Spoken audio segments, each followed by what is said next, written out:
Cricket world cup में नाकामी पर बाबर आजम की कप्तानी खत्म। बाबर आजम बतौर कप्तान इस्तीफा देंगे तो पीसीबी कबूल कर लेगा, वरना बाबर आजम को कप्तानी से हटाने का फैसला कर लिया गया है। टेस्ट, वनडे और टी20 के कप्तान बाबर आजम अब बतौर खिलाड़ी खेलेंगे। दौरा ऑस्ट्रेलिया में शान मसूद टेस्ट कप्तान बनने के मजबूत उम्मीदवार। दौरा न्यूजीलैंड में टी20 टीम की क़यादत के लिए शाहीन शाह अफरीदी मजबूत उम्मीदवार। 2024 के आईसीसी टी20 वर्ल्ड कप में पाकिस्तान के कप्तान शाहीन शाह अफरीदी होंगे।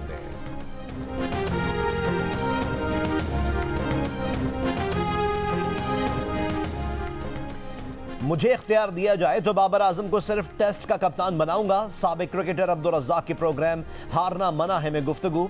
मोहम्मद आमिर बोले बाबर आजम की जगह टी20 में नहीं। इमाद वसीम बोले इसमें शक नहीं है कि टीम में ग्रुपिंग होती है, चैंपियंस ट्रॉफी के लिए टीम में तब्दीलियां करना होंगी। अब्दुल रज़्ज़ाक ने कहा कि नवाज शरीफ की हुकूमत आई तो भारतीय टीम पाकिस्तान आ सकती है। नवाज शरीफ का मिशन बलोचिस्तान, 30 से ज्यादा सियासी शख्सियात का नून लीग में शमूलियत का ऐलान। कोयटा में सियासी सरगर्मियों के पहले दिन नवाज शरीफ से बलोचिस्तान अवामी पार्टी के खालिद बख्शी, नेशनल पार्टी के डॉक्टर अब्दुल मालिक बलोच, पश्तूनख्वा मिल्ली अवामी पार्टी के नवाब अयाज जोगिज़ई, JUIF के मौलवी गुलाम सरवर, उस्मान बादीनी और दीगर सियासी रहनुमाओं की मुलाकातें। मियां मोहम्मद नवाज शरीफ का सबको साथ लेकर चलने का आज़म। कहा माजी में हमेशा सबको साथ लेकर चले थे, आइंदा भी सबको साथ लेकर चलने की रवायत पर चलेंगे। कहा कि दहशतगर्दी का खात्मा करके और बलूचिस्तान में सड़कों का जाल बिछाकर तरक्की का सफर शुरू किया था। बलूचिस्तान की तरक्की इन्हें हमेशा से अजीज रही। लोड शेडिंग खत्म की थी, गवादर तक पानी पहुंचा दिया था। इनकी हुकूमत गई तो सारे काम रुक गए। नवाज शरीफ कोयटा में एक दिन और रुकेंगे, आज पार्टी वर्कर से खिताब करेंगे।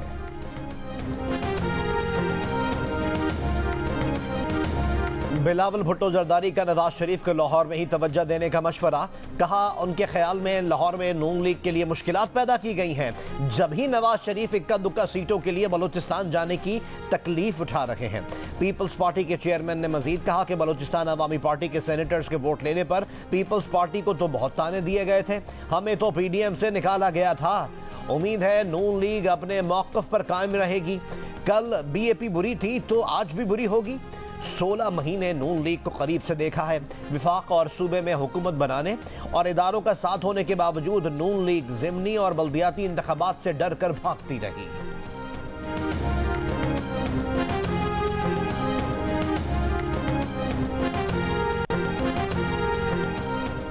गजा के बाद मगरबी किनारे पर भी इसराइल के वहशियाना हमले। मगरबी किनारे के शहर तुलकरम पर 15 घंटे बमबारी से इंफ्रास्ट्रक्चर बुरी तरह तबाह। गजा के इलाके खान यूनुस में घर पर इसराइली तैयारे की बमबारी से एक ही खानदान के 10 अफराद शहीद।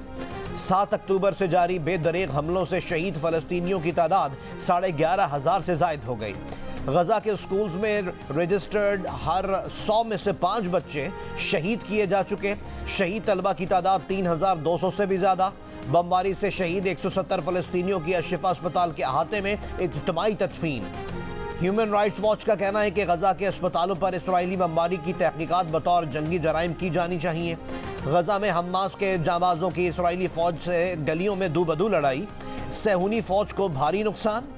लबनान की मज़ाहमती तंजीम हिजबुल्लाह के भी इसराइली ठिकानों पर हमले, इंफ्रास्ट्रक्चर और फौजी कैंप तबाह।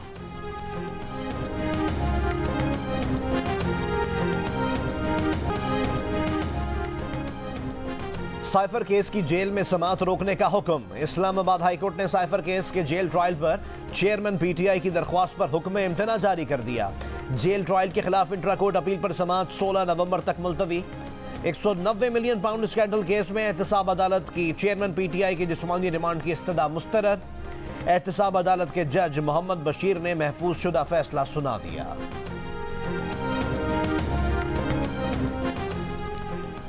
फैज हमीद के खिलाफ इख्तियारात के नाजायज इस्तेमाल की दरख्वास्त। सुप्रीम कोर्ट ने तहरीरी फैसला जारी कर दिया। कहा दरख्वास्त गुजार ने फैज हमीद पर संगीन इल्जाम आयद किए।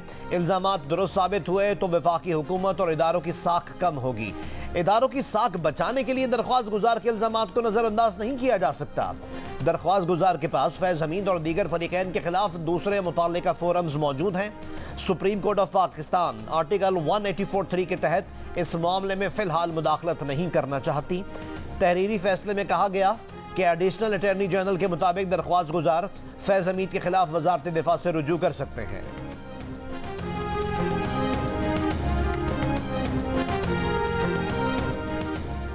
जबरी गुमशुदगियां मुल्क पर बदनामी का दाग है, ऐसा ना हो ये मामला अक़वाम मुत्तहिदा चला जाए। बलोच जबरी गुमशुदगी कमीशन की सिफारिशात पर अमल दरामद के केस में जस्टिस मोहसिन अख्तर कियानी के रिमार्क्स।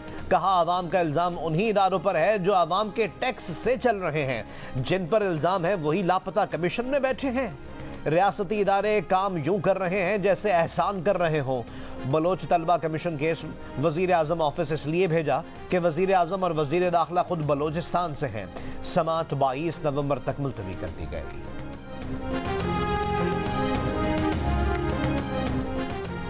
जज आर्टिकल 184(3) के मुकदमात के फैसले चैम्बर में नहीं कर सकते।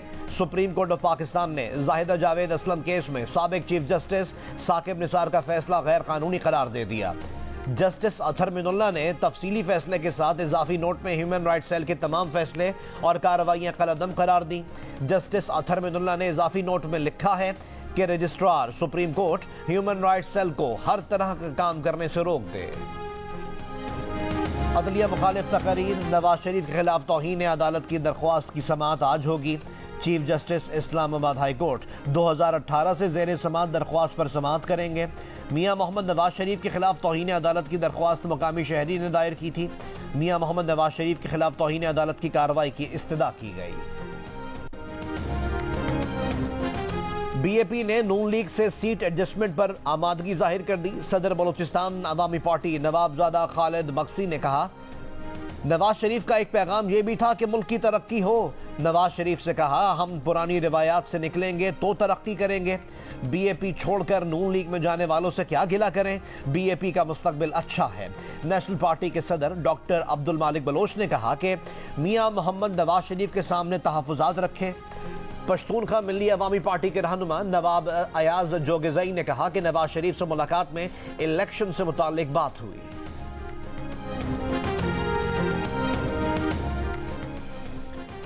नून लीग के रहनुमा एहसन इकबाल का बिलावल भुट्टो जरदारी के बयान पर रद्द अमल। कहा, 16 माह की हुकूमत में अपनी वजारत की कारकर्दगी का दिफा नहायत फख्र के साथ कर सकते हैं।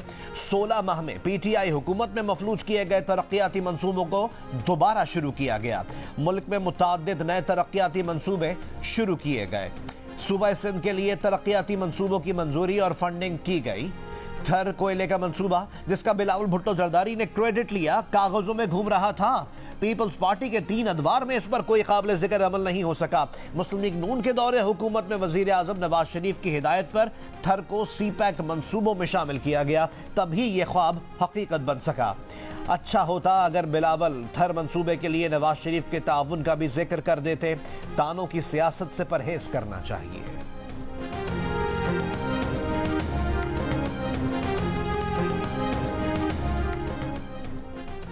साबिक वजीर आला सिंध और पीपल्स पार्टी के रहनुमा मुराद अली शाह का एहसन इकबाल को जवाब।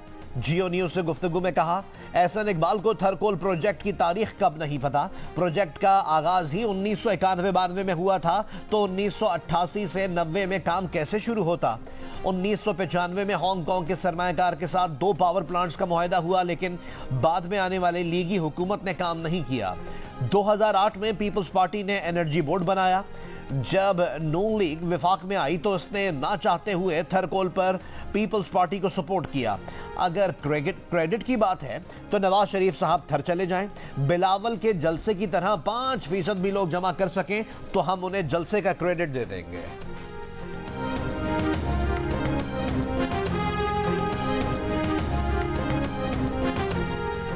MQM पाकिस्तान की जानिब से आम इंतखाबात की तैयारियां। डॉक्टर फारूक सत्तार ने बहादुराबाद UC 7 में इंतखाबी दफ्तर का इफ्तिताह कर दिया। कहा, 2018 के बाद असल गठजोड़ PTI और पीपल्स पार्टी का था। सिंध का बेड़ा गर्क कर दिया गया। K4 मंसूबा और सर्कुलर रेलवे आज तक खटाई में है। एक रेजोल्यूशन पास किया गया जब इस हाउस में सिर्फ 92 मेंबर्स इस हाउस में मौजूद नहीं थे और सिर्फ 12 मेंबर्स या 11 मेंबर्स यहाँ मौजूद थे और एजेंडा के बरखिलाफ एजेंडा में जो चीज़ नहीं थी और एक रेजोल्यूशन इस हाउस में लाया गया और वो रेजोल्यूशन था कि मिलिट्री कोर्ट्स को हम सपोर्ट करते हैं। मिस्टर चेयरमैन, ये जमहूरियत की नफी है, ये जमहूरियत के ऊपर शबखून मारा गया है। इस हाउस ने कवायद और ज़वाबित से हटकर जो काम किया उसको हम एंडोर्स नहीं करते। सेनेटर सादिया अब्बासी ने सेनेट में मिलिट्री कोर्ट्स के हक में मंजूर की गए करारदाद पर सवाल उठा दिए। सेनेट इजलास में कहा, ऐवान में करारदाद की मंजूरी के वक्त सिर्फ 12 अरकान हाजिर थे, 92 अरकान मौजूद ही नहीं थे। जो चीज़ एजेंडे में थी ही नहीं वो करारदाद की सूरत में लाई गई। फौजी अदालतों के हक में करारदाद जमहूरियत की नफी है, जमहूरियत पर शबखून मारा गया।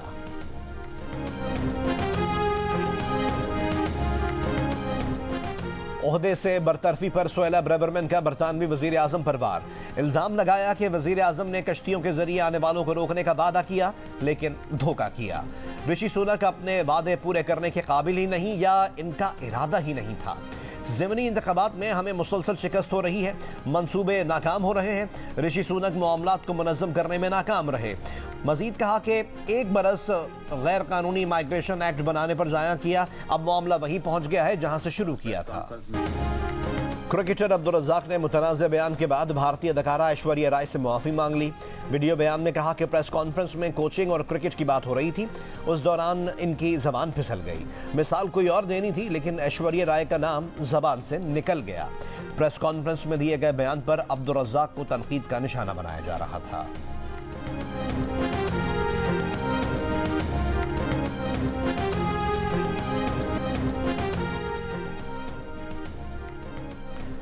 अगले साल पीएसएल का नवा एडिशन कहां होगा? Chairman management committee Zaka Ashraf की ज़ेर सदारत पीएसएल गवर्निंग काउंसिल का इजलास। पीएसएल 9 के लिए विंडो आइंदा बरस 8 फरवरी से 24 मार्च रखी गई है। आम इंतखाबात की वजह से मुख्तलिफ ऑप्शंस पर गौर किया गया। विंडो से मुताल्लिक हुकूमत और सिक्योरिटी इदारों से मुशावरत का फैसला किया गया। हुकूमत और सिक्योरिटी इदारों ने हामी भरी तो मुकम्मल पीएसएल पाकिस्तान में होगी। इलेक्शन की वजह से कोई मुश्किल हुई तो वेन्यूज़ के लिए ऑप्शंस पर गौर होगा। क्रिकेट वर्ल्ड कप का पहला सेमीफाइनल आज भारत और न्यूजीलैंड के दरमियान मुंबई में खेला जाएगा। लेग मरहले में भारतीय टीम ने कीवीज को 4 विकेट से शिकस्त दी थी। ऑस्ट्रेलिया और जनूबी अफ्रीका के दरमियान दूसरा सेमीफाइनल जुमेरात को खेला जाएगा। कोलकाता में मैच तूफान की नजर होने का खदशा है। बारिश के बायस मैच रिजर्व डे में भी मुमकिन नहीं हो सकेगा तो जनूबी अफ्रीका पहली बार फाइनल के लिए क्वालिफाई कर जाएगा।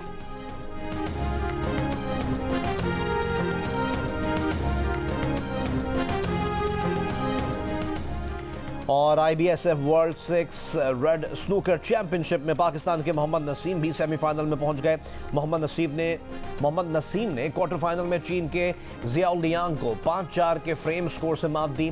पाकिस्तान के एहसन रमजान पहले ही सेमीफाइनल में पहुंच चुके हैं। सेमीफाइनल में एहसन रमजान का मुकाबला कतर के अली एलोबेदिली से होगा। मोहम्मद नसीम कब्रस के माइकल जॉर्जियो से दूसरे सेमीफाइनल में मुद्दे मुकाबिल होंगे।